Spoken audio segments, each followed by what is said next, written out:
이사야 30장 함께 읽겠습니다.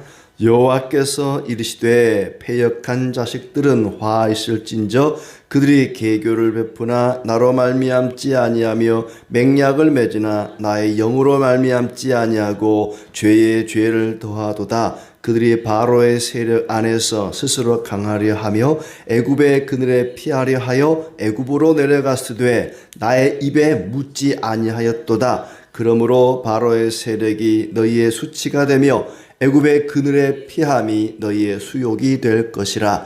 그 고관들이 소안에 있고 그 사신들이 하네스에 이르렀으나 그들이 다 자기를 유익하게 하지 못하는 민족으로 말미암아 수치를 당하리니 그 민족이 돕지도 못하며 유익하게도 못하고 수치가 되게 하며 수욕이 되게 할 뿐이니라. 네겝 짐승들에 관한 경고라. 사신들이 그들의 재물을 어린 나귀 등에 싣고 그들의 보물을 낙타 안장에 얹고 암사자와 수사자와 독사와 및 날아다니는 불뱀이 나오는 위험하고 공고한 땅을 지나 자기에게 무익한 민족에게로 갔으나 애굽의 도움은 헛되고 무익하니라. 그러므로 내가 애굽을 가만히 앉은 라합이라 일컬었느니라.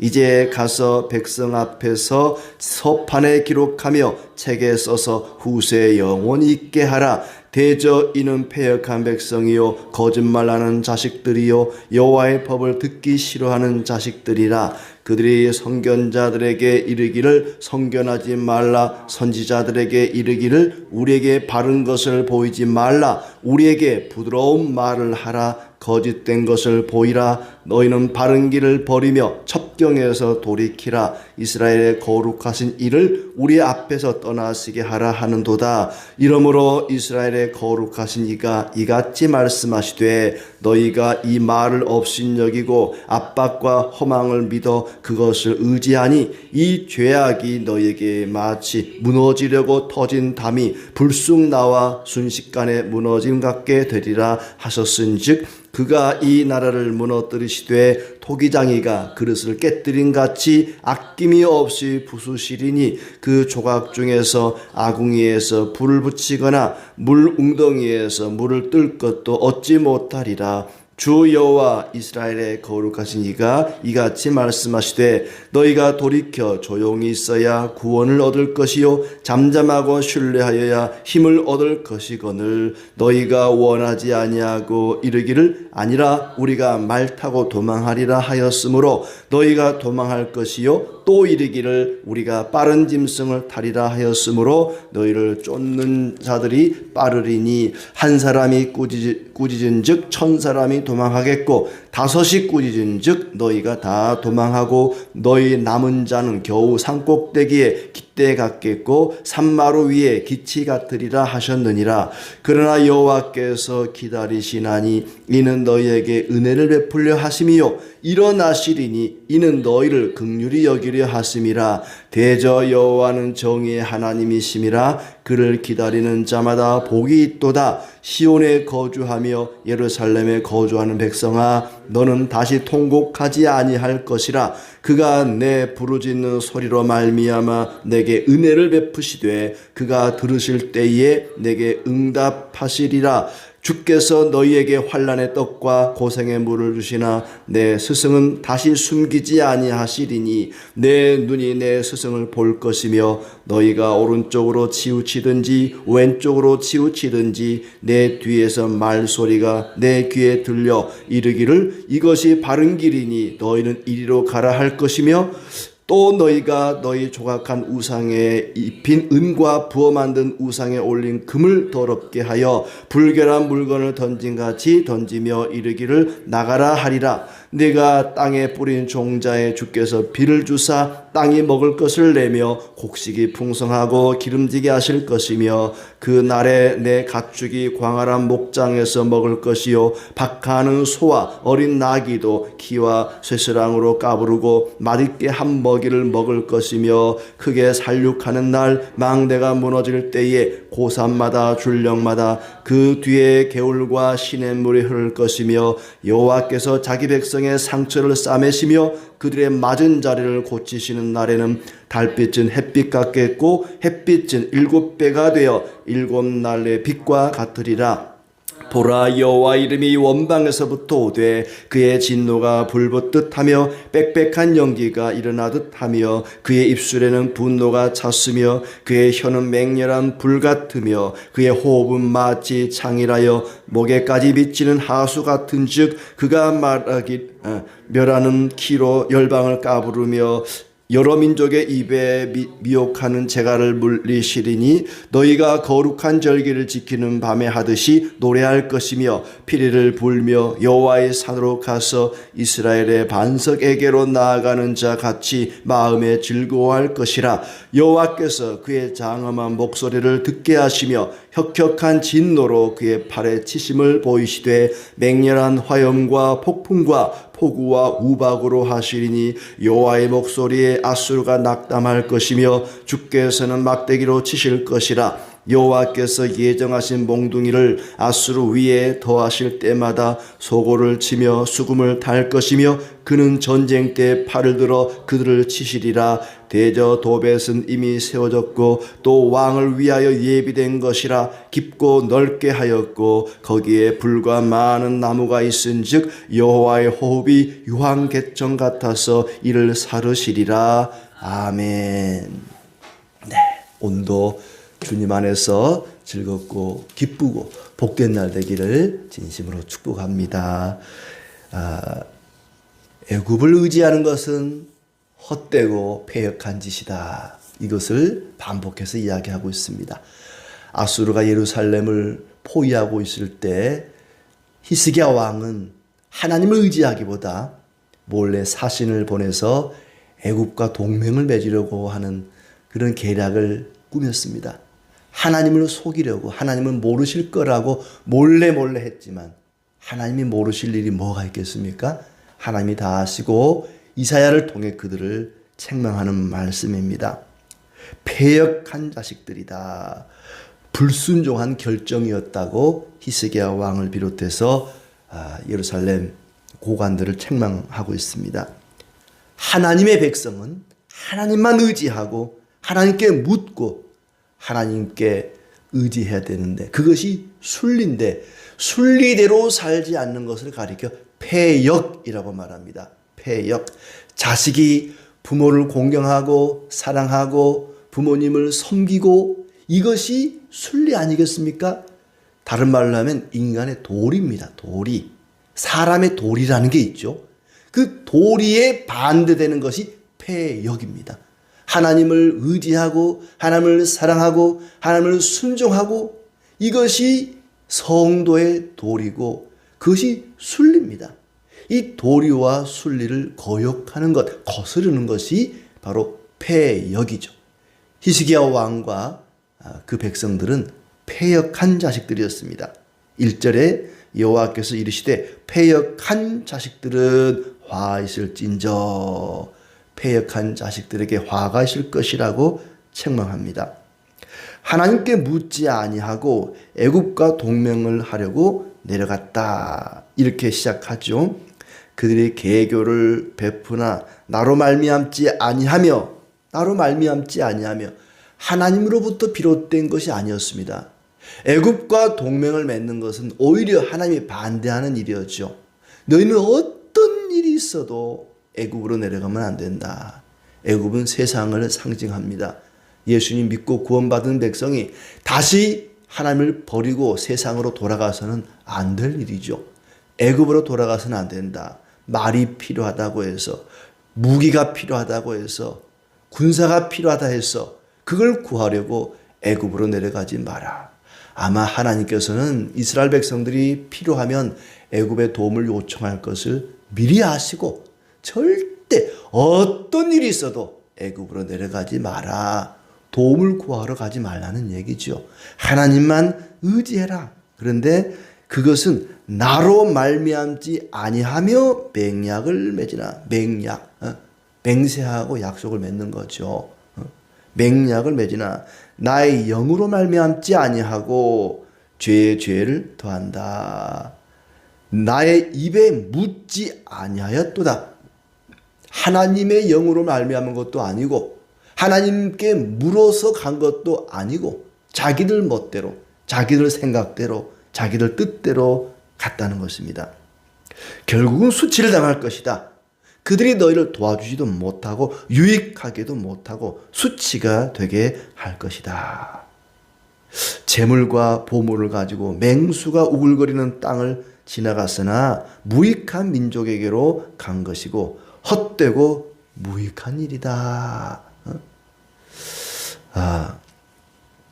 거기 6절에 보니까 재물을 어린 나귀 등에 싣고 보물을 낙타 한 장에 얹고 암사자, 수사자, 독사, 날아다니는 불뱀이 우글거리는 위험하고 공고한 땅을 지나 무익한 민족에게로 갔으나 애굽의 도움은 헛되고 무익하니라. 하나님을 찾아가는 길은 아주 쉽습니다. 돈도 필요 없습니다. 뭐 어떤 사람은 교회 오세요, 예수 믿으세요 그러면 돈 있어야 믿지, 교회도 돈 있어야 갈 수 있어 뭐 그러는데 하나님께서는 돈이 필요한 분이 아닙니다. 우리의 마음이 필요한 거죠. 근데 애굽을 찾아갈 때는 돈이 필요했습니다. 낙타에다가 나귀 등에다가 잔뜩 돈과 은과 금과 재물을 싣고 가야만 했습니다. 왜 그리 어리석은 짓을 하냐는 거죠.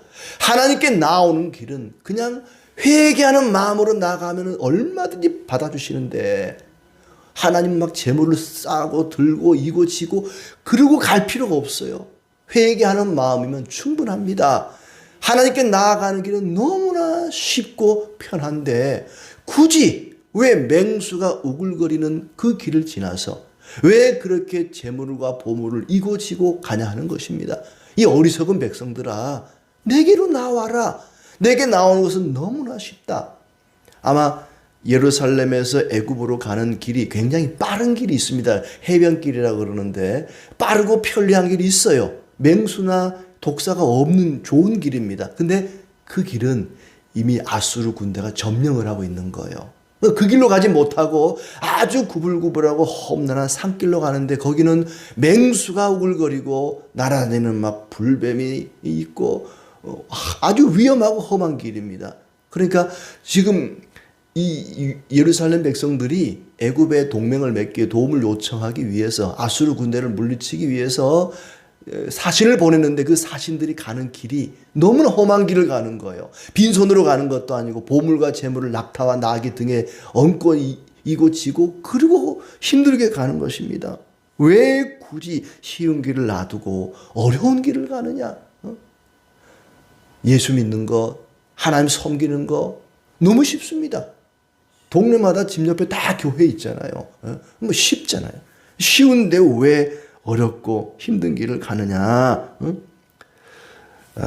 그 패역한 백성들을 책망하는 말씀이죠. 8절부터도 이제 이 말씀을 책에 기록을 해서 남겨라. 거기도 역시 9절에 패역한 백성이요 이런 표현 나오죠. 패역한 백성이요, 거짓말한 자식들이요, 여호와의 법을 듣기 싫어하는 자식들이라.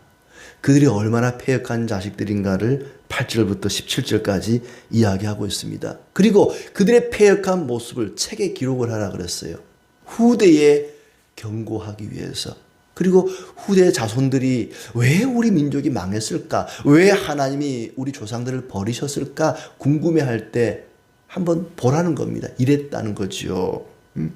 이는 패역한 백성이요, 거짓말하는 자식들이요, 여호와의 법을 듣기 싫어하는 자식들이다. 자기들이 듣고 싶은 말만 들으려 하고 듣기 싫은 말 하면 선지자들에게 입 닥치라 그러고 시끄럽다 그러고 쓸데없는 말하지 마라 그러고 그들이 선견자들을 핍박했다. 바른 것을 보이지 말고 거짓된 것을 보이라고 했다. 하나님 필요 없으니까 우리 떠나가세요. 우리는 애굽에게 도움을 요청하겠어요. 하나님 떠나가세요라고 말하라는 것입니다. 그것은 마치 터진 담이 불쑥 튀어나와서 무너지려는 것과 같다. 이 돌담을 쌓아놓으면은 돌담을 반듯하게 잘 쌓아야지, 또 반듯하게 잘 쌓았어도 안쪽에서 뭐 흙이 밀고 나오면은 이게 돌담이 배가 볼록한 임산부처럼 배가 뿔룩한 돌담이 있단 말이죠. 근데 이 돌담은 그냥 돌 하나만 툭 건드려도 와르르 무너지는 그런 돌담이에요. 마치 그와 같다는 거죠. 예루살렘, 유다의 상황이 마치 그와 같다는 것입니다. 불쑥 튀어나온 돌담같이 건드리기만 해도 와르르 무너져버리는 그런 돌담 같다. 하나님께서 이 나라를 아낌없이 토기장이가 잘못 구워진 그릇을 아낌없이 와장창 깨버리듯이 깨뜨릴 것이다. 어디에도 쓸 수가 없는, 물을 뜰 수도 없고 불을 담을 수도 없는 그런 그릇으로 완전히 깨뜨려 버리겠다. 너희가 조용히 잠잠하고 신뢰하여야 구원을 얻고 힘을 얻을 것이다. 그러나 너희가 조용히 하나님이 어떻게 일하시는지, 어떻게 싸우시는지, 어떻게 구원하시는지 지켜보는 것이 아니라 도망을 가는구나. 하나님이 일하시는 걸 지켜봐야 되는데 조용히 하나님만 믿고 힘을 얻고 살면 될 텐데 눈앞에 닥친 상황을 보고 두려워하고 무서워하고 불안해하면서 애굽으로 도망간다는 것입니다. 그래서 하나님을 기다리는 자는 복이 있다. 18절부터 26절까지는 하나님을 잠잠히 기다리는 자가 복이 있다고 이야기합니다. 여호와는 정의의 하나님이시다. 그를 기다리는 자마다 복이 있을 것이다. 다시는 통곡하지 아니하실 것이다. 18절 말씀에 이 말씀이 30장의 요절이라고 생각하는데 여호와는 기다리시고 일어나시는 분이다. 하나님은 기다리시고 일어나시는 분이다. 왜 기다리시느냐? 은혜를 베풀기 위해서. 왜 일어나시느냐? 긍휼히 여기기 위해서. 여호와께서 기다리시나니 이는 너희에게 은혜를 베풀려 하시며 일어나시리니 너희를 긍휼히 여기려 하심이라. 하나님께서 우리를 기다려 주십니다. 그리고 일어나십니다. 하나님이 이렇게 우리처럼 육체가 있어가지고 앉았다 일어났다 그런 분은 아니지만 우리가 이해하기 쉽게 이렇게 말씀을 하시는 거죠. 하나님이 너희를 도와주려고 한다. 너에게 은혜를 베풀려고 한다. 그런데 너희는 왜 말을 타고 애굽으로 도망가느냐? 가만히 하나님께서 행하신 일을 지켜보는 자가 복이 있다. 그를 기다리는 자마다 복이 있다. 다시는 통곡하지 아니할 것이요 부르짖을 때에 은혜를 베푸시고 응답하실 것이다. 20절 말씀에 주께서 때로는 환난의 떡을 고생의 물을 주시지만 스승은 다시 숨지 않을 것이다. 하나님께서 우리에게 그의 백성들에게 때로는 환난과 고생을 주기도 합니다. 그러나 결코 우리를 멸하지는 아니하실 것입니다. 다시는 숨지 않을 것이라 그랬습니다. 그러면서 이것이 바른 길이니 이리로 가라. 성령께서 우리를 바른 길로 이끌어 주십니다. 우리를 도와주시고 이끌어 주시고 숨지 아니하시는 응답하시고 우리를 축복하실 것입니다. 그러니 도망가지 마라. 애굽으로 도망가지 말고 그 자리에서 잠잠히 하나님을 기다리라는 얘기입니다. 곡식과 가축도 풍족하게 될 것이다. 26절 말씀, 하나님께서 자기 백성의 상처를 싸매시며 그들의 맞은 자리를 고치시는 날에 달빛은 햇빛 같겠고 햇빛은 일곱 날의 빛처럼 아주 빛나게 될 것이다. 하나님은 자기 백성의 상처를 싸매시고 맞은 자를 고쳐주시는 분입니다. 싸매시고 고쳐주시는 하나님. 하나님은 때로는 우리에게 고생의 떡과 고생의 물과 환난의 떡을 주십니다. 아픔을 주십니다. 상처를 주시지만 그 상처를 싸매시고 고쳐주시는 분입니다. 병 주고 약 주시는 분입니다. 하나님은 우리에게 병을 주시기도 하지만 약을 주셔서 그것을 고쳐주기도 합니다. 하나님이 약 주셨잖아요. 구약, 신약. 하나님은 우리에게 상처를 주기도 하지만 그 맞은 자리를 싸매시고 고치시고 그 싸매시고 고치시는 것이 얼마나 영화로운지 달빛보다 햇빛보다 찬란하게 영화로울 것이다. 하나님께서 우리에게 아픔을 주시고 상처를 주시고 때리실 때 좀 살살 때리지 왜 이렇게 심하게 때릴까? 아수르라고 하는 아주 잔악무도한 악한 자들을 보내서 왜 그렇게 괴롭혔을까? 어지간히 때려가지고는 돌이키지를 않거든요. 살살 때려가지고는 회개할 줄을 몰라요. 얼마나 무감각하고 패역한지 그들이 돌이키질 않습니다. 그래서 이렇게 심각하게 그들에게 고통을 주시는 거죠. 결국에는 아수르를 칠 거라고 말씀하지요. 27절부터 나오는 말씀은 아수르를 칠 것이다. 하나님께서 맹렬히 분노하실 것이다. 맹렬한 화염과 폭풍과 폭우와 우박으로 칠 것이다. 목소리에 아수르가 낙담하게 될 것이다. 하나님께서는 회개하지 않는 패역한 자기 백성들을 보면서 안타까워합니다. 이 백성들이 왜 이렇게 패역할까? 왜 이렇게 거짓될까? 안타까운 마음으로 은혜를 베풀기 위해서 기다리시고 긍휼을 베풀기 위해서 일어나시는 분이십니다. 우리가 간구할 때 응답해 주시는 분입니다. 하나님을 의지하지 않고 하나님을 나의 힘으로 삼지 않고 내 힘으로 해결해 보겠다고 하는 어리석은 자들은 회개해야 마땅합니다. 이스라엘 백성들은 하나님을 잠잠히 기다린 것이 아니라 자기들 힘으로 자기들 능력으로 문제를 해결해 보려고 했던 어리석은 자들입니다. 하나님보다 더 의지하려고 하는 것이 있다면 그것은 튀어나온 담과 같습니다. 살짝 건드리기만 해도 와르르 무너져 버리고 말 것입니다. 은혜를 베풀기 위해서 기다리시고 긍휼을 베풀기 위해서 일어나시는 하나님, 그 하나님을 잠잠히 기다리는 자가 복이 있다. 환난을 당할 때, 고통을 당할 때에 하나님께서 내게 은혜를 베푸시려고 긍휼을 여기시기 위해서 기다리시고 일어나신다는 사실을 기억하고 우리가 하나님의 역사하심을 기다려야 됩니다. 출애굽기 14장 14절 말씀에 여호와께서 너희를 위하여 싸우시리니 너희는 가만히 있을지어다. 하나님이 알아서 다 싸워주시고 대적을 물리칠 것이니 너희는 가만히 있을지어다. 가만히 있지 못하고 내 힘으로 해결하려고 하는 자들이 바로 패역한 자식들입니다. 하나님의 일하심을 바라보면서 하나님을 의지하고 신뢰하고 믿음으로 살아가는 우리의 삶이 되기를 진심으로 축복합니다.